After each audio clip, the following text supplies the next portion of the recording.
আসসালামু আলাইকুম। এখন আপনারা দেখবেন সংবাদ শিরোনাম। নির্বাচনের প্রচারণার অংশ নিতে ময়মনসিংহের কাছাকাছি তারেক রহমান 2 দশক পর অংশ নেবেন সার্কিট হাউসের জনসভায়, ফেরার পথে গাজীপুরের সমাবেশ। গণভোটে হ্যাঁ এর পরাজয় হলে হেরে যাবে বাংলাদেশ, দক্ষিণ পশ্চিমাঞ্চল সফরে বললেন জামায়াত আমির। আধিপত্যবাদের বিরুদ্ধে দাঁড়িপাল্লায় ভোট দেওয়ার আহ্বান। বাংলাদেশ হেরে যাবে, জনগণের ভালোবাসা সমর্থন নিয়ে হ্যাঁ ভোট বিজয়ী হবে, বাংলাদেশ বিজয়ী হবে ইনশাআল্লাহ। বিরাম গণসংযোগে প্রার্থীরা ভোটারদের মন জয়ে যাচ্ছেন দোরগোড়ায়। রাজধানীতে প্রচার চালাতে গিয়ে আবারও লাঞ্ছিতের অভিযোগ এনসিপি প্রার্থী পাটোয়ারির। গণভোটের প্রচার চালাতে পারবেন না মাঠ কর্মকর্তারা, সিদ্ধান্ত ইসির। পোস্টাল ব্যালটে এই পর্যন্ত ভোট দিয়েছেন 4,25,000-এর বেশি প্রবাসী। 18 আসনে এনসিপির প্রার্থী আদিবের ওপর হামলার নিন্দা, ইসিতে গিয়ে আনুষ্ঠানিক অভিযোগ জানালো দলটি, দোষীদের গ্রেফতারের দাবি। সশস্ত্র বাহিনীর ঊর্ধ্বতন কর্মকর্তাদের সাথে প্রধান উপদেষ্টার মতবিনিময়, ভোটের পরিবেশ নিয়ে সন্তুষ্ট কমিশন, জানালেন সচিব। এনসিপির পদযাত্রা বাতিল, লেভেল প্লেইং ফিল্ডের দাবি দলটির। সারা দেশে সকাল থেকেই গণসংযোগে ব্যস্ত প্রার্থীরা ছুটছেন শহর থেকে গ্রামে।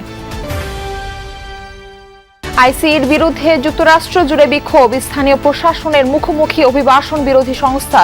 অস্থিতিশীলতার জন্য ডেমোক্রেটদের দোষারোপ ট্রাম্পের। আসসালামু আলাইকুম। এখন দেখবেন সংবাদ বিস্তারিত। 2024 সালের 5 আগস্ট রাজধানীর চানখারপুলে 6 জনকে হত্যার ঘটনায় 3 আসামির ফাঁসির আদেশ দিয়েছেন আদালত। বাকি 5 জনকে বিভিন্ন মেয়াদে সাজার রায় দেওয়া হয়েছে। মৃত্যুদণ্ডপ্রাপ্ত আসামিরা হলেন সাবেক ডিএমপি কমিশনার হাবিবুর রহমান, যুগ্ম কমিশনার সুবিত কুমার চক্রবর্তী, রমনার সাবেক এডিসি শাহ আলম আখতারুল। চানখারপুলে পুলিশের গুলিতে নিহত হন শিক্ষার্থী শাহরিয়ার খান আনাসসহ 6 জন। এই মামলায় 5 মাসের বিচার শেষে পুলিশের সাবেক 8 শীর্ষ কর্মকর্তার বিরুদ্ধে আজ রায় দেওয়া হয়। এটি পুলিশ বাহিনীর বিরুদ্ধে জুলাই হত্যাকাণ্ডের প্রথম রায়। এই বছরের 14 জুলাই মামলার বিচার শুরু হয়। 11 আগস্ট শুরু হয় সাক্ষ্য গ্রহণ। এই মামলায় সাক্ষ্য দিয়েছেন 26 জন। জবানবন্দিতে হত্যাকাণ্ডের তথ্য, ভিডিও ফুটেজ, ফোন আলাপ সহ নানা তথ্য উপস্থাপন করা হয়। এই রায়ে অসন্তুষ্টির কথা জানান নিহতদের পরিবার ও চিফ প্রসিকিউটর। এই সাজায় আমরা মনে করি আদালতে যখন তাদের অফেন্স প্রমাণিত হয়েছে, ক্রাইমস এগেইনস্ট হিউম্যানিটি প্রমাণিত হয়েছে, ওয়াইড স্প্রেড এবং সিস্টেম্যাটিক অ্যাটাক প্রমাণিত হয়েছে এবং এই আসামিরা তারা প্রকাশ্যে গুলি করেছিল সেটা প্রমাণিত হয়েছে। এরপরে তাদেরকে যে সাজা দেওয়া হয়েছে আমরা মনে করি এটা ন্যায়সঙ্গত হয়নি। যদিও আদালতের আদেশ সকলের উপরে শিরোধার্য, আমাদেরকে মানতে হবে।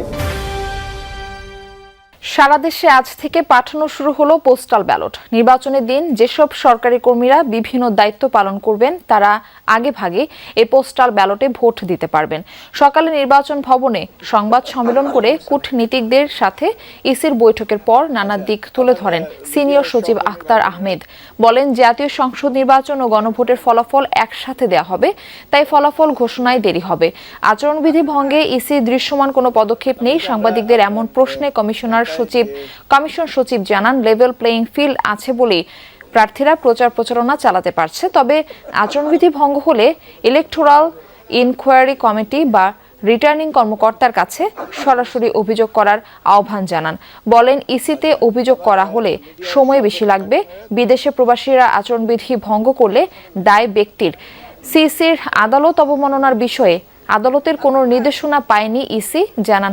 আমাদের দিক থেকে সর্বোচ্চ চেষ্টা থাকবে যত দ্রুত আমরা এটা করতে পারি এবং গণভোট এবং জাতীয় সংসদ নির্বাচন এর ভোট গণনা কনকারেন্টলি হবে, পাশাপাশি হবে, যাতে একটা ভোট হয়ে গেল আমি জিতে গেলাম বা হেরে গেলাম এই নিয়ে আর বা ইত্যাদি এই জিনিসগুলো যেন না হয়। ইন কান্ট্রি পোস্টাল ভোটের ব্যালট পেপার আজকে থেকে ডিস্ট্রিবিউশন শুরু হয়েছে। বিদেশে যদি আচরণবিধি লঙ্ঘন করেন তাহলে সেটা ব্যক্তি পর্যায়ের। দেশ আধিপত্যের কবলে পড়লে হাদি আবরাররাও বারবার ফিরে আসবে। দেশকে আর আধিপত্যবাদের কবলে পড়তে দেবে না দেশের তরুণ প্রজন্ম। কুষ্টিয়া জনসভায় কথা বলেছেন জামায়াতে ইসলামের আমির ডাক্তার শফিকুর রহমান। কুষ্টিয়ার শহীদ আবরার ফাহাদ স্টেডিয়ামে নির্বাচনী জনসভায় চাঁদাবাজদের অপমানজনক কাজ থেকে ফিরে আসার আহ্বান জানিয়ে তাদের সম্মানজনক কাজ দেওয়ার প্রতিশ্রুতি দেন। বেকার তরুণদের হাতকে কর্মক্ষম করে বেকারত্বকে দূর করা হবে বলেও জানান জামায়াত আমির। সকালে হেলিকপ্টার যোগে কুষ্টিয়া পৌঁছান তিনি। পরে পুলিশ লাইন্সের হেলিকপ্টার প্যাডে অবতরণ করে সরাসরি জনসভাস্থল কুষ্টিয়ার শহীদ আবরার ফাহাদ স্টেডিয়ামে যান শফিকুর রহমান। কুষ্টিয়ার কর্মসূচি শেষে মেহেরপুরের সরকারি বালক উচ্চ বিদ্যালয় মাঠে কথা বলেন জামায়াতের আমির। সেখানে দাঁড়িপাল্লা প্রতীকে ভোট চান তিনি। এরপর চুয়াডাঙ্গা ও ঝিনাইদহ সফর করবেন। এক ফাহাদকে বিদায় করেছ, এক আবরারকে বিদায় করেছ, এক আবু সাইদকে বিদায় করেছ, কিন্তু মনে রাখবা একটা বিপ্লবী হাজার নয়, লক্ষ নয়, কোটি বিপ্লবীর দুনিয়ায় জন্ম দিয়ে তারা বিদায় নিয়েছে। জায়গায় জায়গায় দখলদারি, জায়গায় জায়গায় আমাদের ভাইয়েরা নেমে পড়লেন চাঁদাবাজি করতে। আপনারা এখান থেকে সরে আসুন। আল্লাহ আমাদেরকে যে রিজেক্ট দিয়েছেন ওইটাই আপনাদের সাথে আমরা ভাগাভাগি করে খাইতে রাজি আছি। তবুও মানুষকে কষ্ট দিবেন না, চাঁদাবাজি করবেন না। আসন্ন জাতীয় সংসদ নির্বাচন ঘিরে সারা দেশে জমে উঠেছে প্রার্থীদের প্রচার গণসংযোগ। সকাল থেকে মাঠে ব্যস্ত বিভিন্ন দলের মনোনীত প্রার্থীরা। কর্মী সমর্থকদের নিয়ে ছুটছে নিজ নিজ নির্বাচনী এলাকার ভোটারদের কাছে। শোনাচ্ছেন নানা প্রতিশ্রুতির কথা। বিরামহীন পথসভা, গণসংযোগ, লিফলেট বিতরণ ও উঠান বৈঠকে সরব বিএনপি মনোনীত প্রার্থীরা। ভোটারদের দাঁড়িয়ে দাঁড়িয়ে গিয়ে দেশ নিয়ে ভবিষ্যৎ পরিকল্পনা জানিয়ে আসছেন জামায়াতের প্রার্থীরা। ভোট চাইছেন দাঁড়িপাল্লা প্রতীকে। গণসংযোগে পিছিয়ে নেই স্বতন্ত্র প্রার্থীরাও।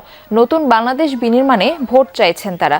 তবে ভোটাররা বলছেন এলাকার উন্নয়নে যাকে পাশে পাবেন এবার তাকেই নির্বাচিত করবেন তারা। দেশের মালিকানা জনগণের কাছে ফেরত দিতে হবে বলে মন্তব্য করেছেন বিএনপির স্থায়ী কমিটির সদস্য সালাউদ্দিন আহমদ। দুপুরে কক্সবাজার 1 চকরিয়া পেকুয়া আসনে প্রচারণায় যান তিনি। চকরিয়ার দুর্গম বলু বিল ছড়িতে নির্বাচনী জনসভায় যোগ দেন বিএনপির এই শীর্ষ নেতা। বলেন আগামী নির্বাচন হবে বাংলাদেশের বাক বদলে নির্বাচন। এই দেশ যেন আর কোনোদিন ফ্যাসিবাদ ও স্বৈরাচারে ফিরে আসতে না পারে সেজন্য সংবিধান সংশোধনের প্রয়োজনীয়তার কথা বলেন তিনি। জান্নাতের বাহানায় কেউ ভোট চাইলে বিভ্রান্ত না হওয়ার আহ্বান জানান সালাউদ্দিন আহমদ। পাশাপাশি দেশের উন্নয়ন, নিরাপত্তা ও গণতন্ত্র শক্তিশালী করতে ধানের শীষে ভোট চান। এদেশে বহুদলীয় গণতন্ত্র প্রবর্তনের জন্য শহীদ রাষ্ট্রপতি জিয়াউর রহমান। নির্বাচনে প্রচারের অংশ হিসেবে দীর্ঘ 22 বছর পর কাল ময়মনসিংহে যাচ্ছেন BNP chairman Tarique Rahman. Mymensingh circuit house মাঠে জনসভায় দুপুরে বক্তব্য দেওয়ার কথা রয়েছে তারেক রহমানের। জোরে সোরে চলছে জনসভার প্রস্তুতি।